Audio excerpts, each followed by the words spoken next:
के समय जब वो जाप में लीन होगी तो उस पर हमला करने का वही उचित समय होगा। उस पर हमला करने से पहले तुमको एक मंत्र पढ़ना होगा और बिना देर किए उस पर वार कर देना। ठीक है ब्राह्मण जी, इस पूर्णमासी की रात दमयंती के जुल्म की आखिरी रात होगी। दमयंती बहुत खुश थी और पूरे राज्य की प्रजा पर उसका प्रकोप बरस रहा था। कोई भी उसके खिलाफ खड़े होने की हिम्मत नहीं कर सकता था। वो अपनी शक्तियां बढ़ाने के लिए हर माह कितने लोगों को अपना शिकार बनाती थी। कुछ दिन ऐसे ही गुजर गए।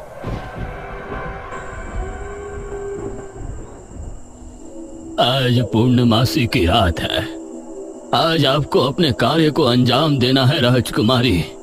ये कहते हुए ब्राह्मण जी ने राजकुमारी को एक चमड़े की लपटी दी और फिर ब्राह्मण जी का आशीर्वाद लेकर महाराज और राजकुमारी शमशान की तरफ रवाना हुए।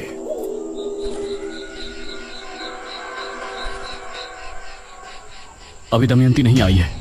हमें सावधानी से छिपकर सब कार्य करना होगा। राजकुमारी, तुम उसे खत्म तो कर पाओगी ना?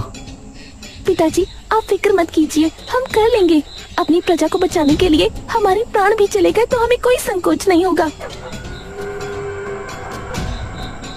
आधी रात के पहर इनको घोड़ों की टोपों की आवाजें आने लगी। लगता है वो आ रही है। तभी एक रथ शमशान भूमि पर आकर रुका और दमयंती उससे बाहर उतरी। जाइए और सुबह होने से पहले वापस आ जाइएगा। यह सुनकर रथ वाला वहां से चला गया।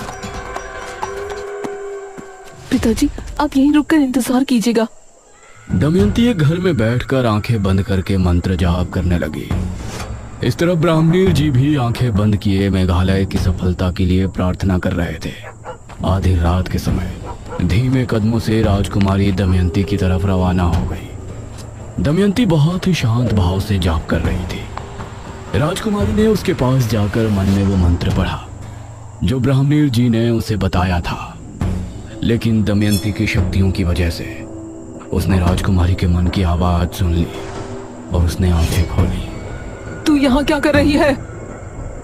यह देखकर राजकुमारी हैरान रह गई, लेकिन इससे पहले दमयंती कुछ करती, राजकुमारी ने दमयंती के ऊपर वार कर दिया। दमयंती की चीख ऐसी थी कि वो पूरे राज्य में गूंज गई। लोगों के घरों में रखे बर्तन भी जमीन पर आ गिरे। राजकुमारी और महाराज उसे जमीन पर पड़े तड़पता देख रहे थे।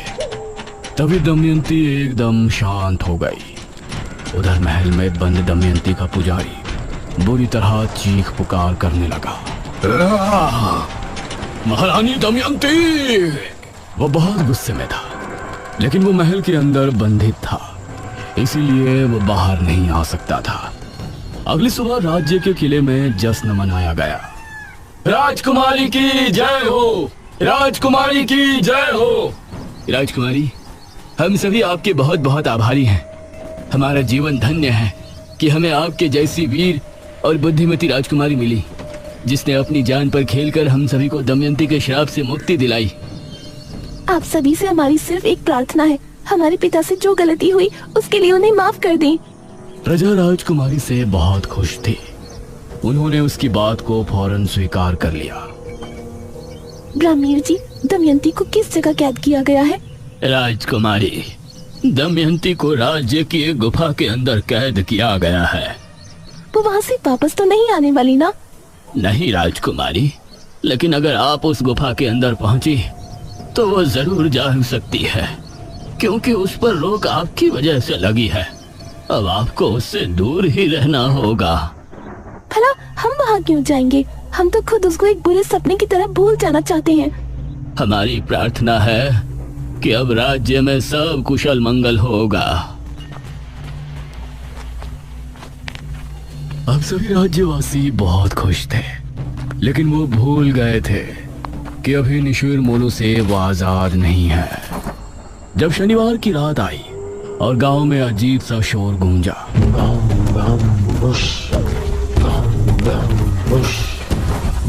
तो उसे सुनकर सभी के रोंग कांप उठे। अरे, ये तो निशुर मोलू की आवाज है। निशिरमोलो आए और अपने साथ 2 आदमियों को उठाकर ले गए। अगली सुबह फिर से सभा बैठाई गई। ब्राह्मणीर जी, हम निशिरमोलो से कैसे छुटकारा पा सकते हैं? इनके विषय में तो हमने सोचा ही नहीं। महाराज, हमें ये कहते हुए बहुत दुख हो रहा है, लेकिन निशिरमोलो को रोकना दमयंती से भी ज्यादा मुश्किल कार्य है। हमें बताइए, हम अवश्य करेंगे। निशिरमोलो महाराज को एक दुष्ट राजा मानते हैं। यह सुनकर राजकुमारी के चेहरे पर परेशानी के भाव